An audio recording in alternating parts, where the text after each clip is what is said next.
Next question ہے علی بھائی، صابر علی بھائی کی جانب سے۔ السلام علیکم علی بھائی، من سبا نبی حدیث کی روایت کے بارے میں بتائیں۔ آپ نے بڑے غلط موقع پہ اس روایت کو چھیڑ دیا. دیکھیں ابھی ملک کے حالات اجازت نہیں دے رہے، ورنہ میں اس پہ تفصیلی بات کروں گا. صرف اس روایت پہ بولنے سے مسئلہ حل نہیں ہوگا، اس کے ساتھ کئی چیزیں اور جڑی ہوئی ہیں. پہلی تو بات یہ ہے کہ یہ روایت جو ہے وہ اصول محدثین پر ایکزیکٹلی ان الفاظ کے ساتھ نہیں ہے جو یہ نعرے لگوا رہے ہیں. من سبا نبی فقتلوہ، یہ لگا رہے ہیں نا. تو من سبا من انبیاء اس طرح کر کے الفاظ ہیں، نبی من انبیاء فقتلوہ یوں کر کے الفاظ ہیں. المعجم الصغیر طبرانی میں، اور یہ الفاظ ہیں جی، ہاں، من سبا نبی من الانبیاء فقتلوہ، یہ الفاظ ہیں جو روایت میں موجود ہیں. المعجم الاوسط میں موجود ہیں، المعجم الصغیر کے اندر موجود ہے. اور جو لوگ یہ پیش کر رہے ہیں وہ خود بھی مانتے ہیں یہ روایت کمزور ہے. ایک طریق کے اندر اس میں کذاب راوی ہے، دوسرے کی سند منقطع ہے. اس طرح کی کوئی روایت جو ہے نا اصول محدثین پہ صحیح نہیں ہے.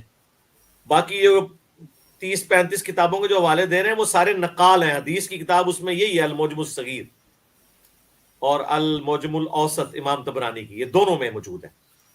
تو وہ روایت تو کمزور ہے. باقی اس سے زیادہ مضبوط روایتیں موجود ہیں، جس طرح سنن ابی داؤد میں حضرت ابوبکر صدیق رضی اللہ تعالیٰ عنہ کا فتویٰ موجود ہے کہ یہ نبی علیہ السلام کا حق ہے کہ اگر ان کو کوئی گالی دے تو اسے قتل کیا جائے. اگر کوئی مجھے گالی دیتا ہے تو میرا یہ حق نہیں ہے. وہ ایک جھگڑے کے معاملے میں حضرت ابوبکر نے کہا، یا تو لوگ صحابہ کو گالی دینے کے وہ لوگوں کو قتل کر رہے ہیں. تو یہ تو جذباتی ہے. اور مجھے بتائیں یہ جتنے اس طرح کے ڈرامہ بازیاں ہمارے ملک میں ہو رہی ہیں زیادہ تر معاملات میں، اس میں نبی کو گالی تو کسی نے نہیں دی ہوتی. تو یہ یعنی ایون یہ جو سری لنکا والا واقعہ ہوا ہے اس میں سٹیکر اتارنے سے نبی کو گالی کیسے ہو گئی؟ لہٰذا اس جگہ پہ یہ حدیث پڑھنا جہالت کی نشانی ہے، اس کے ساتھ لینا دینا ہی اس کا کچھ نہیں ہے. اور سٹیکر پہ تو میں نے چیلنج کیا ہے کہ مجھے کوئی بریلوی اجازت دے نا کہ میں اس کی مسجد کے باہر یا اللہ مدد والا سٹیکر لگا کے بتا دوں، اندر نہیں باہر ہی پھاڑ دیں گے. اور کوئی اہل حدیث اجازت دے کہ لبیک یا رسول اللہ کا سٹیکر لگاؤں، تو یہ ایک دوسرے کے سٹیکر پھاڑ دیتے ہیں، ایک دوسرے کے جلسوں کے سٹیکر پھاڑ دیتے ہیں. ٹھیک ہے جی. تو یہ اس چیزوں میں نہیں آتے. یہ انشاءاللہ کبھی موقع ملا تو میں اس پہ تفصیلی گفتگو کروں گا.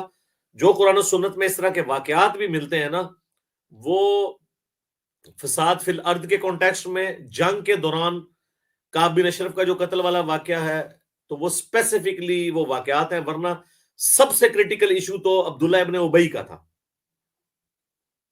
اس کے بارے میں آپ دیکھ لیں، اس کا تو قرآن میں رپورٹ ہوا ہے کہ سورۃ المنافقون کے اندر اس نے کہا تھا جب ہم عزت والے مدینے میں جائیں گے تو مدینے سے ذلیلوں کو نکال دیں گے.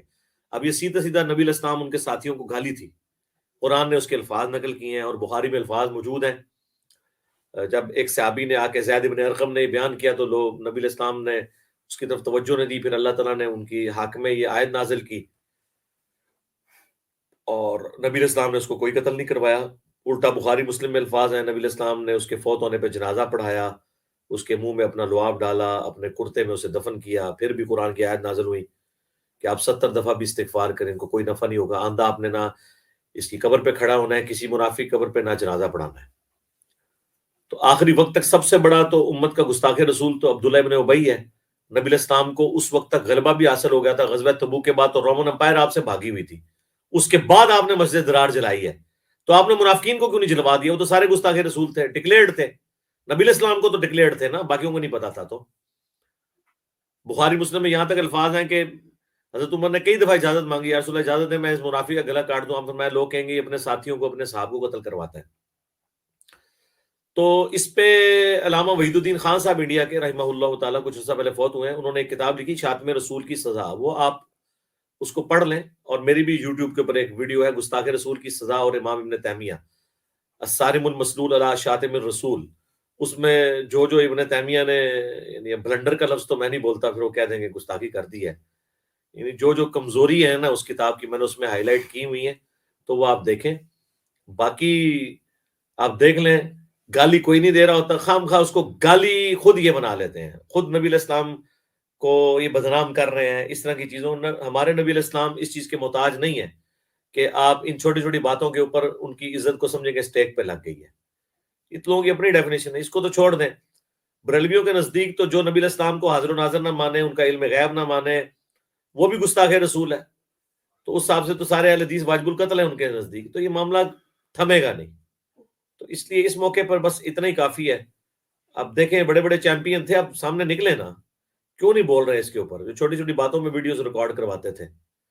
ڈاکٹر اشرف آصف جلالی صاحب کدھر ہیں؟ کوئی نہیں سامنے آ رہے.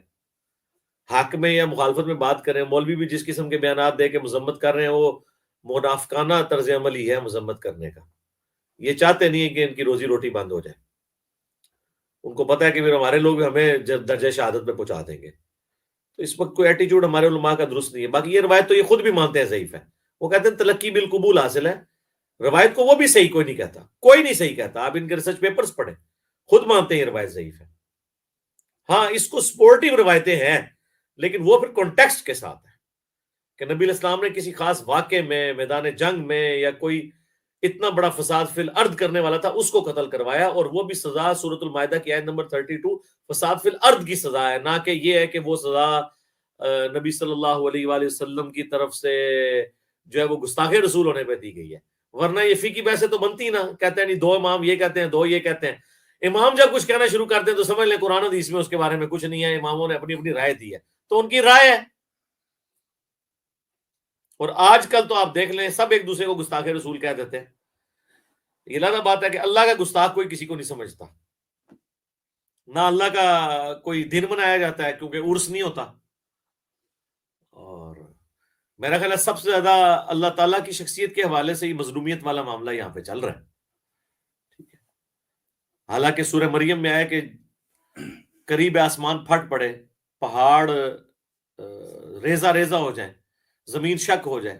ان دعوا للرحمن ولدا، کہ انہوں نے رحمان کے لیے بیٹا تجویز کیا. یہ اتنی بڑی گاری ہے کہ اگر آسمان کا احساس ہوتا وہ پھٹ پڑتا، پہاڑ ریزہ ریزہ ہو جاتے، زمین شک ہو جاتی اس بوجھ سے کہ کوئی رحمان کے لیے بیٹا تجویز کرے. تو یہ تو رحمان کو گالی دینا ہے نا، شرک کرنا. اور سورۃ الفرقان کی آیت نمبر 70 میں آیا ہے کہ اگر کوئی شرک سے بھی توبہ کر لے ہم اس کے گناہوں کو بھی نیکیوں سے بدل دیں گے. اس لیے میں نے کہا کہ 295C کی بحث میں پڑھنے کی ضرورت نہیں ہے. اس کو جو لوگ مس یوز کرتے ہیں، اس مس یوز کو کم کرنے کا آسان طریقہ ہے اس میں ایک شک شامل کر دی جائے کہ اگر کوئی شخص گستاخ ثابت ہوتا ہے اور وہ توبہ کر لے تو اس کی توبہ قبول کر لی جائے. تو آپ دیکھیں قیامت تک یہ 295C امپلیمنٹ نہیں ہوگی کسی پہ. آج تک ہوئی بھی نہیں ہے. لوگوں نے ماورائے عدالت قتل کی ہیں. یہ پاسبل ہی نہیں. اور مسلمان ملک میں مسلمان نہیں گستاخی کا سوچ سکتا تو غیر مسلم کو تو آپ چھوڑ دیں. اس طرح کوئی نہیں ہوتا نہ اس طرح. اور رہ کے غیر مسلم ملک وہاں پہ ہمارا قانون نہیں چلتا، وہاں کا معاملہ بالکل الگ ہے. اور سب سے بڑی گستاخی تو یہ کہ نبی علیہ السلام کی تعلیمات کو، قرآن کو پس پش ڈالا ہوا ہے. اس پہ تو گستاخی کا فتویٰ نہیں لگاتے. اچھا لوگ کہتے ہیں کہ جی ہم اپنی بچی کا رشتہ اس بچے کے ساتھ کرنا ہے جو یعنی نشہ نہ کرتا ہو اور اٹھنا بیٹھنا. اچھا آج تک کسی نے نہیں کہا کہ وہ نماز بھی پڑھتا ہو. بھائی نماز چھوڑنا نشہ کرنے سے بڑا گناہ ہے کیونکہ وہ کفر اسلام کا مسئلہ ہے. وَأَقِيمُوا الصَّلَاةَ وَلَا تَكُونُوا مِنَ الْمُشْرِكِينَ، سورہ روم آیت نمبر 31. نماز کو قائم کرو، مشرکوں میں سے نہ ہو جاؤ. صحیح مسلم کی حدیث، بندے کے شرک اور ایمان، کفر اور اسلام کے درمیان فرق نماز ہے. جامعہ ترمذی میں شقیق تابعی کا قول کہ صحابہ کرام تارک الصلاح کو کافر سمجھتے تھے، اس کے علاوہ تکفیر کسی کی نہیں کرتے تھے، صرف نماز چھوڑنے والے کی کرتے تھے. اور جامعہ ترمذی میں حدیث، ہمارے اور منافقین کے درمیان عہد نماز کے اوپر قائم ہے، جس نے نماز کو چھوڑا اس نے کفر کیا. اتنے کریٹیکل مسئلے ہیں. تو اب یہ دیکھنے کی ضرورت ہے. میرا خیال ہے میں نے کافی حد تک اس پہ بول دیا. باقی بلال بھائی یہ جو میں نے بولا ہے نا، سب سے پہلے تو میرا خیال ہے اس ویڈیو کے بعد آپ اس حصے کو کاٹ کے بے شک اس کے اوپر ایک کلپ بنا کے تو اپلوڈ کر دیں تاکہ فی الوقت تو کوئی امت تک میسج پہنچے نا کہ جو لوگ اس کو کر رہے ہیں. یہ تو مطلب دیکھیں نبی علیہ السلام کو گالی کون دے رہا ہے یہاں پہ؟ حدیث کچھ اور پڑھ رہے ہیں، رزلٹ کچھ اور نکال رہے ہیں. حدیث کی صحت کمزور ہے، چلے اسے تلقی بالقبول بھی حاصل ہو، تب بھی رسول اللہ کو گالی کس نے دی ہے؟ کون گالی دے رہا ہے؟ گالی تو انہوں نے دی ہے جنہوں نے چشتی رسول اللہ پڑھوایا اور چھاپا ہے ان کتابوں کو، حش بیش کو. گالی انہوں نے دی ہے جنہوں نے کشف المحجوب کے اندر نبی علیہ السلام کی بیوی کے بارے میں، بہو کے بارے میں منہ بولی سکینڈل حضور کے ساتھ لکھا ہے، زینب اور حضرت زید کا رضی اللہ عنہما علیہم السلام. ٹھیک ہے جی. تو یہ گالی دینے والے تو یہ لوگ ہیں. جنہوں نے اشرف علی رسول اللہ کلمے کو انڈورس کیا ہے، یہ لوگ ہیں جن کے بارے میں اسامہ الرحمن میں فتوے آئے ہیں، تو وہ سارے ہی خود ہیں جو آج بیٹھ کے پریس کانفرنسز کر رہے ہیں. ان کا اپنا سٹیٹس یہ کس منہ سے یہ بات کر سکتے ہیں؟ ان کے سارے بزرگ اس طرح کے کام ڈال کے گئے ہوئے ہیں. ٹھیک ہے، علمی طریقے سے آپ لوگوں کے اوپر ان کی غلطی واضح کریں تاکہ وہ لوگ اسلام کی صحیح تعلیمات کو سمجھیں. باقی آپ یہ ہر چیز کو گالی کا نام دے دینا، اللہ سے ڈر جائیں. یہ آپ جو حرکت کر رہے ہیں اس کا رزلٹ یہ نکلنا ہے کہ پہلے ہی ہماری نوجوان نسل ایتھیسٹ ہو رہی ہے، تو بس ہوتی جائے گی. ٹھیک ہے، بھگتیں پھر آپ. ٹھیک ہے، آپ کے نامہ مال میں جائے گا.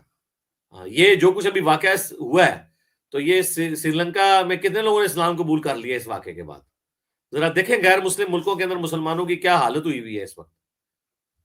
ایون سری لنکن پاکستانی مسلمانوں کو اچھی نظر سے نہیں دیکھ رہے. آپ نے تو بلکہ بلال بھائی اگلے دن جو لائیو سیشن کیا وہ میں نے بھی سنا ہے، اس میں آپ دیکھ لیں کیا حالت ہوئی ہے پاکستانیوں کی. ٹھیک ہے، ہاں، تو ابھی بھی ان کو یاد نہیں آ رہی ہے. اور میں پھر یہ اس گفتگو کو کنکلوڈ کرتے ہوئے کہوں گا، سب سے بڑی مجرم ہماری ریاست ہے، ریاستی ادارے ہیں، اس کے بعد مذہبی پیشوا اور جماعتیں ہیں، اور اس کے بعد عوام الناس ہے. یہ جو کچھ ہو رہا ہے یہ انہوں نے ہمارے ساتھ یہ ظلم کیا اور ہمیں اس آگ میں دھکیلا ہے. اور یہ اللہ کے حضور جواب دے ہوں گے اگر انہوں نے اپنے پرانے گناہوں پہ توبہ کر کے اپنی ڈائریکشن ٹھیک نہ کی. گناہوں پہ تو توبہ پرائم منسٹر کی زبان سے کروا رہے ہیں، لیکن اپنی ڈائریکشن کو بھی سیدھا کریں. ابھی بھی مجھے نہیں لگ رہا ہے کہ ان کو اس طریقے سے ہوش آئی ہے جس طرح کی آنی چاہیے. تو ہم دعا ہی کر سکتے